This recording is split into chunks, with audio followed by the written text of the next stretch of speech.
किसी भी धार्मिक स्थल की यात्रा पर जब आप जाते हैं तो वहाँ पर महंगाई बहुत होती है।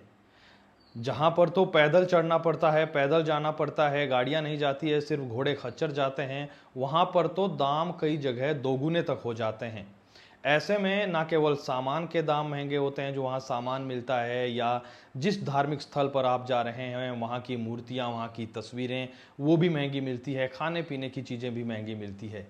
दिक्कत तब आती है जब जो सामान है, मूर्तियाँ हैं, तस्वीरें हैं, वो अगर महंगी मिले तो आम आदमी को कोई ज़्यादा फर्क नहीं पड़ेगा, क्योंकि अगर जिसके पास पैसा नहीं है वो नहीं खरीदेगा।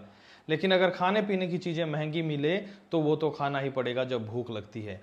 खैर, केदारनाथ यात्रा पर जब आप जाते हैं तो केदारनाथ यात्रा पर या केदारनाथ धाम में जो खाने पीने की चीज़ें हैं वो बहुत महंगी है। 30 रुपए की चाय, 100 रुपए की मैगी, पानी की बोतल, ये तमाम चीज़ें वहाँ पर महंगी है। जब महंगी है तो जाहिर है महंगी इसलिए है क्योंकि वहाँ पर जब घोड़े खच्चरों पर सामान ले जाना पड़ता है तो बहुत महंगा पड़ता है तब तक।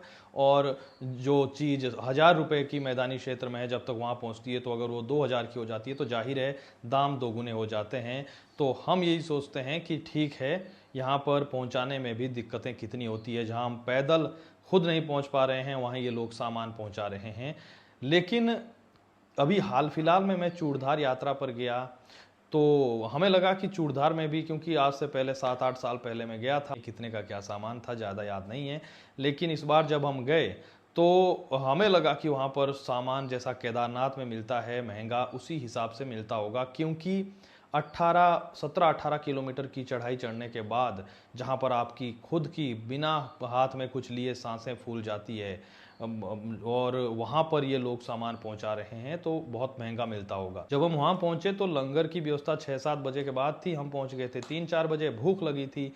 तो जो होटल होते हैं वहाँ पर दाल चावल बना था, परांठे बन रहे थे, वहाँ पर हम खाना खाने गए। दाम हमने पूछा नहीं, हमने कहा दाल चावल की हाफ प्लेट लगा दीजिए। तो हमें लगा कि जो मेरे मन में आया कि 100 रुपये कम से कम होगा, 100 रुपये का होगा तो कोई ज़्यादा नहीं है।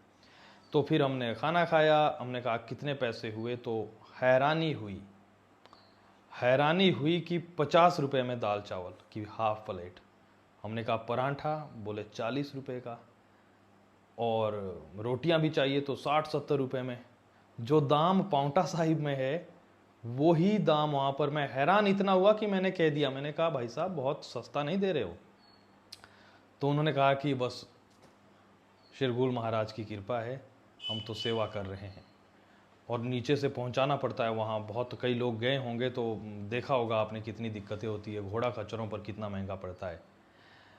केदारनाथ में भी महंगी है चीज़ें, अब वहाँ क्यों महंगी है यहाँ क्यों नहीं है इस विवाद में मैं नहीं फंसूंगा। लेकिन इतना ज़रूर है कि चूड़धार यात्रा पर आप लोग भी गए होंगे, आपसे कितने पैसे लिए, क्या लिया, लेकिन मैं जो अपना अनुभव है मैं बता रहा हूँ। वहाँ जाकर ये अनुभूति हुई कि वाकई में कुछ लोग सेवा करने भी बैठे हैं या फिर भगवान पर इतना विश्वास करते हैं कि हम सेवा भाव से काम कर रहे हैं। यकीन मानिए 50 रुपये में हाफ प्लेट दाल चावल, 40-50 रुपये का परांठा।